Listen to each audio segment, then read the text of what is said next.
Wow. Liverpool 1, Real Madrid 3. Real Madrid are champions again of Europe, and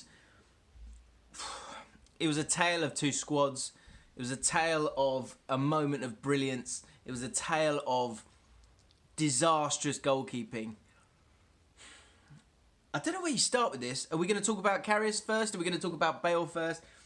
Let's go through it. Let's talk about before Salah and after Salah, because ultimately when I talk about it being a tale of two squads, Liverpool were the better team in the first 17, 20 minutes up until Salah. And it was heartbreaking. It was so cruel for that to happen to him, for him to hurt his shoulder. Hopefully he's not out of the World Cup. But up until that point, Liverpool looked strong. They were able to press properly. Real Madrid were wary of the three that they had moving forward. And when Liverpool got the ball quite deep, the Real Madrid defence were on their bike. So the reason they were doing that is because they had Salah, Mane and Firmino. And as soon as he went off, it showed the difference in the qualities of the squad. Because as soon as he went off, Lallana came on, and there's nothing against Lallana, he's a different kind of player, but he was deeper, he was 15 yards deeper, and then all of a sudden Real Madrid can be far more confident in terms of going forward. They can press and close the space a lot more against the Liverpool side, and therefore the midfield don't have as much time, and it just impacts the whole team.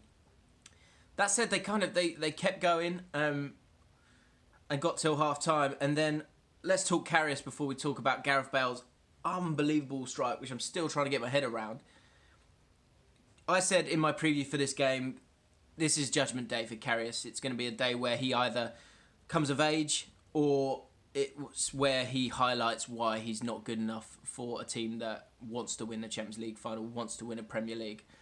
Unfortunately, as cruel as it's going to be to say it, both of those mistakes are not good enough, not even nearly good enough, and ultimately it's going to be very difficult for him to come back from that. The first goal, you've got to be more careful than that. It's nonchalant and it's unforgivable. The second one, his head's gone a little bit by this point. Gareth Bale is riding high on confidence, and he knows that Karius is having a tricky time, so he takes that shot and goes for it. And it's wobbling about, and things happen, and there's enough time for Karius to go, shit, and his head's gone. Which is another aspect of Karius that is probably why he's not good enough to play at that level, certainly not at this moment in time. But the first one is totally unforgivable, and it's cost his side. His side were hanging in there. It was clear by that point, without a third threat in terms of Mane, Firmino and Salah. You almost saw Firmino kind of not go into his shell, but he didn't have those runners going off him, which allows him to have a little bit more space.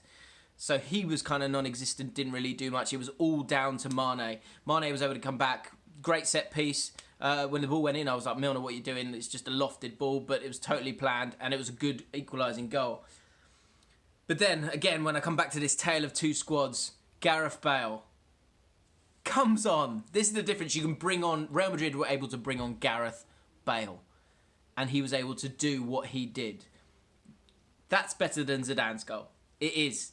The ball deflected as it was crossed in, and it was instinctive, it was athletic, it was technically insane. And this is a player who's just come on the pitch, and it just shows the quality that Real Madrid have got in this side and in this squad for them to be able to bring on a guy like that who's comes on, nearly scores a hat-trick, scores a goal from 35 yards, albeit an awful mistake from Karius. But the second goal is something that will be played again and again and again and again and again. It turns him into a Real Madrid legend, scoring a goal like that. And I still can't get my head around it. How has he got topspin on that ball? How has he got that high?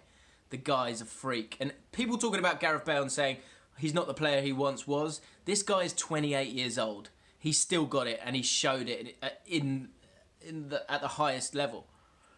For Liverpool, it's heartbreaking. It's so cruel. And any predictions that people made went out the window as soon as Salah went off the pitch. You saw that Liverpool just didn't have anything really to bring on to change the game and make it different. You're bringing on Chan for Milner. I think that says it all. Great game. Kind of ruined as a spectacle, wasn't it, by Salah going off and then Carvalho going off. But maybe just a step too far for Liverpool. But they can be proud of what they've done. You could hear the fans singing "You'll Never Walk Alone," and so again they can be proud of their team. I'm gutted for my mates Paul and Chris. They deserved it. And Real Madrid, they've won it 3 times on the trot. It's insane. Heartbreaking for Liverpool, but Real Madrid showing their quality and showing that they've got players who will go down as greats amongst football, and that's players coming off the bench. Insane. Let me know your thoughts on this game. I feel gutted for Liverpool fans here. I feel gutted for Liverpool. I feel gutted for the players who have given everything. Let me know your thoughts in the comments below. Subscribe to James Lawrence Allcott. Check out my Championship playoff final review of Villa versus Fulham. And I'll see you soon.